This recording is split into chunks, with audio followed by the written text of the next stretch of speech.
Hey, it's Marcus, M-Tech, and today we're going to be building the cheapest gaming PC. This is going to be an experiment to see what your hard-earned money can buy in 2020. There are only 4 rules for this. Number 1, all parts have to be brand new. Number 2, all parts have to be the cheapest. Number 3, all parts have to be in stock. And finally, number 4, all parts have to be from the same retailer.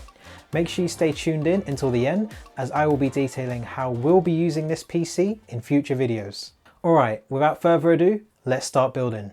Okay, and for our first part, we've got the ASRock A320M. It's an AMD motherboard. It came in at £44.99, and it's the second most expensive part in our build today.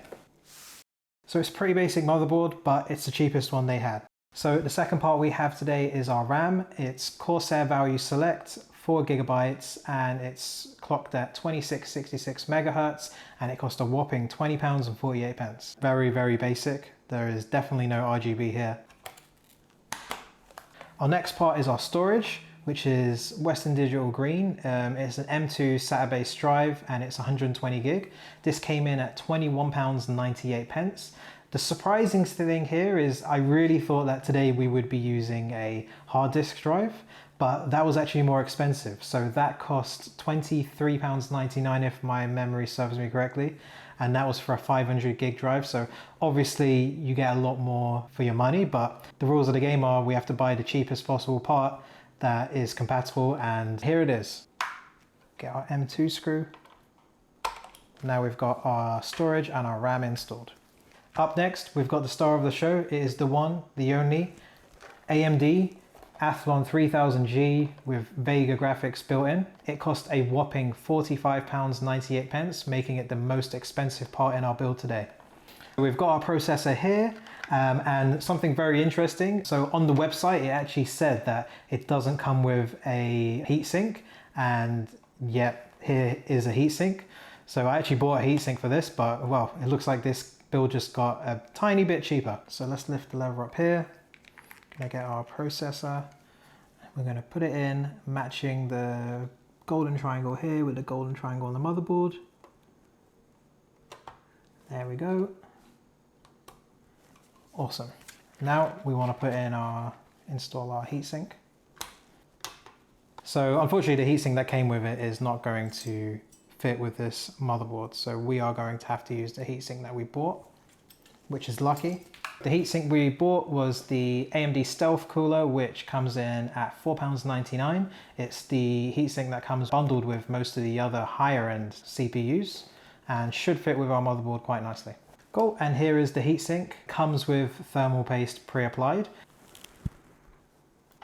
Cool, let's plug this in. So now we've got the CPU, the storage, and the RAM all installed. For the case, we have a CIT MX series. It costs £20.99, and the big bonus about this is that it comes with a power supply already included. Now, normally I don't recommend these no-name power supply units. Definitely don't recommend using them for long periods of time or for your actual builds. This is the cheapest case and power supply combo that fits our requirements. This is why we've got it. So here is the case in all of its glory. It does feel very light. It is very cheap, but what do you expect? It comes with the power supply and everything, but it does not come with a plug cable to plug it into your wall socket.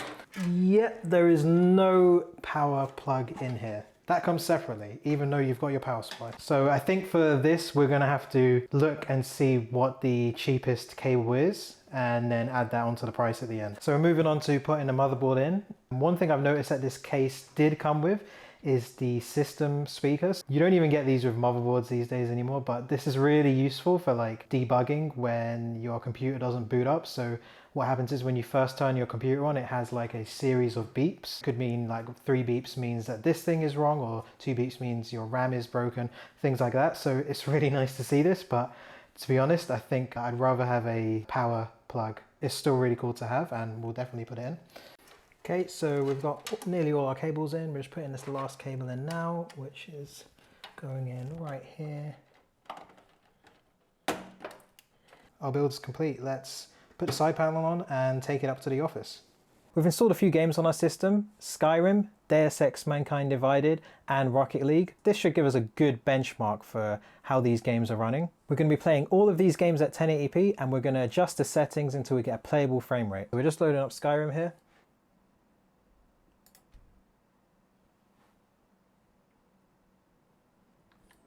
So far so good, and it didn't take too long to load either, which is pretty promising. At the moment we're around 18 frames per second. Not ideal, but it's not terrible either. Considering we've got no dedicated graphics card, I'm definitely surprised.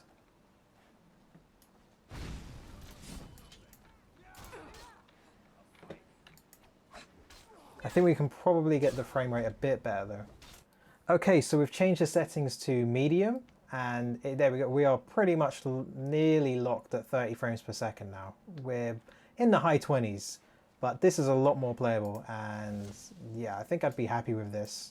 However, Skyrim is 9 years old now. I think we should probably play something a bit newer. Let's go for Rocket League now. I don't expect this game to be too much trouble, and I think we should definitely be able to get it down to a playable frame rate. So we'll just play a quick game as the settings are at the moment. At the moment in the top left, the FPS counter is telling me we're in the high teens, low 20s. Okay, so on the default settings, this is really bad.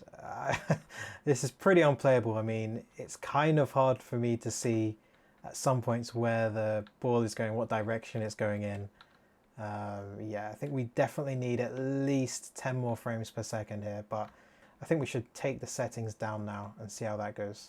So I just come to the settings, and it seems by default everything is on high quality. We're definitely going to have to bring this down if we want something a bit more playable. Let's go for performance. Render detail, performance. Let's go for that. Okay, so already I can definitely tell a difference in the actual quality of the rendering of the game, but we now have around 40 frames per second, and it's a lot smoother. I think personally I would prefer to play the game like this because it's a lot better experience. And I think once you do get into it and you do get immersed into the game, you're gonna notice a lot less the decrease in, you know, the sharpness and the rendering detail. So I think this is pretty good. This is nice, and we're at 1080p here. We don't have to go down to 720p at all. This is definitely good considering we've got no dedicated graphics card. This is all on the CPU here. So not bad at all. Okay, so we're loading up Deus Ex Mankind Divided here. I'm really not expecting much. This is quite a graphics intensive game. Wow, this is terrible. Like we have not even loaded the game yet, and we are at 8 frames per second. And look, like the text down here is it's supposed to be a nice smooth scroll, and it's terrible. This is bad. But I think this is what I expected. Okay, well, no wonder everything is on high. I'm not really. Maybe it's picked up my settings from an old save file from my other computer. You know what? Let's try play this. Let's try play this. I'm gonna have a bad time. Come on, go back. Whoa! Look at those birds fly. Wow, this has got to be the worst experience ever. This is definitely unplayable. Did you see how long it took to aim down sights? What's even worse is that, like, as I move the mouse, I think the mouse sensitivity is set super high, so as I've moved it, it takes so long to catch up, and then I'm already trying to move it somewhere else, and it's just like all of the movement commands are just queuing up. We're gonna have to put the settings on like super low or whatever the lowest setting is. Put everything on low settings, and even in the menu now, we've only gone up to around 12 frames per second from our original 8 in the menus. It's still unresponsive. All we've done is make it look worse, I think, because now we don't have the textures, but we still have the terrible frame rate. So we're at 720p now, and yeah, guess what? It has gone up. We're at 24 frames in the menus now.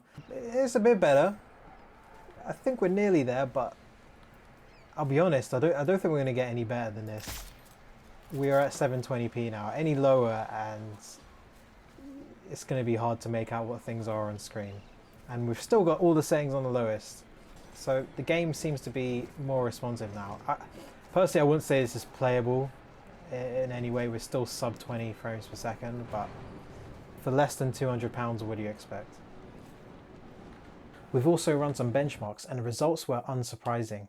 Comparing it with my personal rig, which has an i5-7600K, GTX 1070 Ti and 16GB of RAM, the cheap PC scored some pretty disappointing results, even on 720p at the lowest settings. You get what you pay for, and what we paid was only £183 or $235. The end result is a gaming PC that can barely be called a gaming PC by today's standards. But you know what? I've decided that each month I'm going to upgrade this PC using parts that you, the audience, have suggested. I'm going to set aside £100 for each upgrade, and I want you all to put in the comments below what you think I should buy to get some more horsepower out of this PC. The only rule is that these parts have to be brand new and come in at under £100. Personally, I have a few ideas of what I think would be worthwhile upgrades, but I want to hear what you guys think. So let me know in the comments section. Well, that's it for today.